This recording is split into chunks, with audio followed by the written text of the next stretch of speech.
Samedi 3 mai 2025, il est 23h30. Nous sommes dans le territoire de Belfort, plus précisément à Bavilliers. Nous sommes dans une des nombreuses impasses de cette ville. Elle a la particularité d'être tranquille et de se nommer l'impasse de Précanal.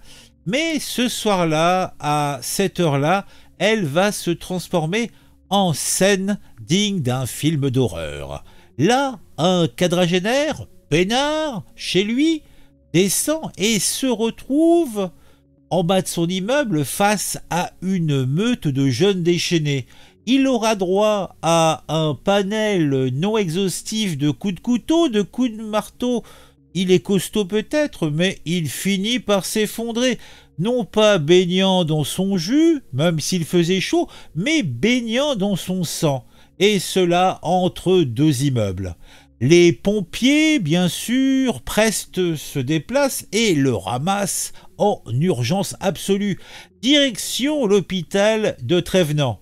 La police parle d'une tentative d'homicide. Mon Dieu, ils sont fines mouches. Eh ben dis donc, bienvenue une fois de plus dans la France de 2025 où sortir de chez soi devient un pari mortel.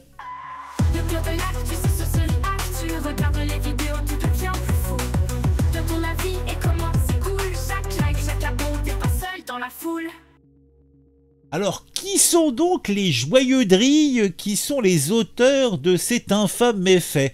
Eh bien, ils sont quatre jeunes, la vingtaine, presque des bébés, pour la plupart de Haute-Saône. Ils ont été coffrés à avoir pris la fuite, mon Dieu, comme c'est vilain. Parmi eux, eh bien, étrangement, nous allons trouver deux mineurs. Donc ils avaient la vingtaine, mais bon, un peu moins quand même. Mais ce sont déjà des pros du chaos. Les flics, bien sûr, les ont cuisinés, hein, pour avoir, je ne sais pas, un motif. En tout cas, eh bien, une fois de plus, ou plutôt comme d'habitude, le motif, s'il y en a un, est flou, comme d'hab. Pas de lien avec la drogue, jure la police, mais qui gobe encore ce genre de salade? À Bavilliers, on ne parle que de ça, une agression gratuite, un déferlement de violence brute, et cela sans raison apparente. Sur le web, il y a des riverains qui viennent s'informer et ils s'affolent. C'est plus vivable ici, on vit dans la jungle. La peur encore s'installe et eh bien, les volets se ferment plus tôt. Après, si j'en crois nos hommes politiques, si j'en crois nos préfets, si j'en crois les maires, les édiles, etc., ce sentiment d'insécurité n'est qu'un sentiment. Et il faudra expliquer à ce monsieur, s'il sort un jour de son coma, je suppose qu'à se prendre des coups de marteau sur la gueule, eh ben, ça peut provoquer, comme qui dirait, des séquelles au niveau du cervelet. Hein. Faudra lui expliquer que ce qui lui est arrivé, c'est un sentiment. Un sentiment appuyé par des couteaux et par des marteaux, mais un sentiment qui lui ont été, eh bien, offert par quatre jeunes dans la vingtaine, dont deux sont mineurs, je vous le rappelle. Pourtant, Bavilliers, c'est pas Kaboul. Et pourtant, cette agression n'est que un énième épisode d'une série macabre. On peut aller se balader dans le reste de la France, hein, soyons un petit peu choux. Tiens, à Toulouse, t'as un mec qui s'était pris 14 coups de couteau pour un regard de travers. À Massy, un PMU était devenu une véritable boucherie. Eh oui, on avait droit à des feuilles de boucher de sortie et des marteaux en guest-star. Après, on peut aller à d'autres coins de la France. Tiens, Angoulême, là, on a un ado de 15 balais qui a fini à l'hosto, artère fémorale tranchée, et cela par une machette. Ah, partout le même refrain. Des jeunes, des armes et une sauvagerie qui fait tache d'huile. Après, on peut aller regarder un petit peu les stats du ministère de l'Intérieur. Plus de 100 000 agressions par an, 300 agressions par jour. C'est dingue quand même, hein. Et pendant ce temps, on nous serine que tout va bien. Bah oui, tout va bien. Les habitants, eux, bah, je comprenne que dans certains quartiers, ils aient du mal à dormir. Parce que t'as ces fameux aussi quartiers sensibles où en plus t'as des émeutes. T'as des posts sur les réseaux sociaux qui pleuvent. dénonçant peut-être une France où on se fait massacrer pour rien. Certains même iraient même jusqu'à comparer nos rues pourtant tellement bien entretenues, comme des coupes-gorge. J'ai lu encore il n'y a pas longtemps sur X, je crois, un gars qui disait que avant on fermait à clé, maintenant on barricade. Ouais. Faut dire ce qui est. En tout cas, moi, ce que je pense, c'est que la confiance est morte, que cette confiance est remplacée par des gens qui ont un minimum de cerveau, remplacés par des alarmes et des regards méfiants. Alors, est-ce que la France est encore le pays des Lumières?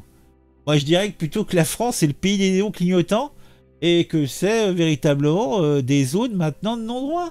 Ah. Mais bon, le quadragénaire de Bavilliers s'en sort par miracle. Mais à quel prix? Il aura droit à des cicatrices à vie, à un trauma qui ne partira jamais, et peut-être l'impression d'avoir frôlé l'abattoir. Ouais. Bon après, même, tiens là c'est un article de presse, mais même les journalistes ont droit aussi à ce petit plaisir. Bon là on va peut-être repartir un petit peu en arrière. En 2017, tu avais un journaliste du Figaro qui s'était fait défoncer dans le métro pour avoir défendu une femme. Quelle bêtise! Il avait eu droit pour ça à 14 fractures au visage. Non mais 14 fractures au visage. Hein. Au visage, hein. C'est pas au bras, au machin. Non, c'est tout au visage. Et la justice a mis 3 ans avant de bouger. Les victimes en France, c'est du menu fretin pour l'autorité. On les soigne, on les écoute à peine et on passe à la suivante. Parce que tu sais, à 300 victimes par jour, évidemment, on n'a pas le temps de s'éterniser. Hein. Oh mon Dieu. Ah, par contre, on va te faire des romans photos sur un mec qui s'est fait trucider parce que bon, il a la gueule de l'emploi ou c'est une victime que le pouvoir a envie de mettre en avant. Ah, ça fait plaisir, hein. Ah, ça fait plaisir. Bon, pendant ce temps-là, rassurons-nous, les agresseurs, eux, courent toujours, ou alors ils vont sortir au bout de 6 mois. Et puis on peut se dire, allez hop, circuler, il n'y a rien à voir.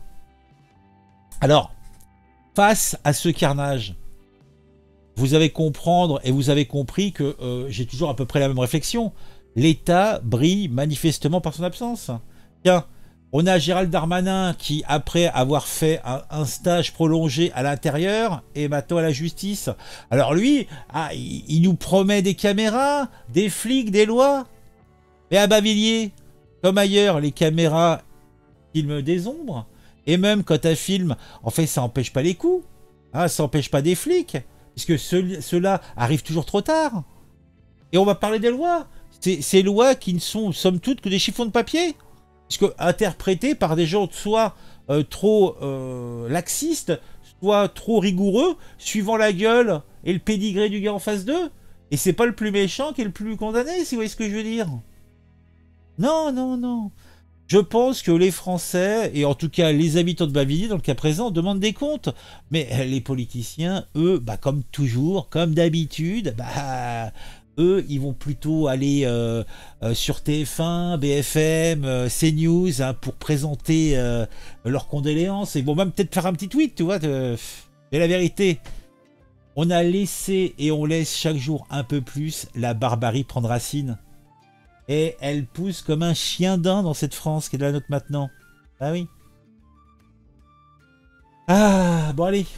Je crois que j'ai tout dit. Encore un éditorial pour piquer de hanneton. En vendu. Moi je te jure. Hein. On pourrait en faire deux par jour des comme ça. Mais bon. J'ai levé le pied un petit peu sur les faits divers comme ça. Parce que bon, j'en faisais beaucoup. Donc maintenant, un de temps en temps, pour le fun. Hein. Mais bon, hélas, ce sentiment d'insécurité, vous savez ce que c'est. Hein. Mais bon, lui, en tout cas, il a eu le grand chelem. Hein. Le marteau, le couteau, le trauma. Bon, il s'en tire, miraculeusement. Et pourquoi? Pour quelle raison? On ne sait pas. Mais bon, c'est comme ça. Allez, dites-moi en commentaire ce que vous pensez de tout ça. Et on se retrouve très vite pour une nouvelle vidéo sur un sujet qui m'intéresse. N'oubliez pas, et si vous n'êtes pas abonné, abonnez-vous, hein, mon Dieu.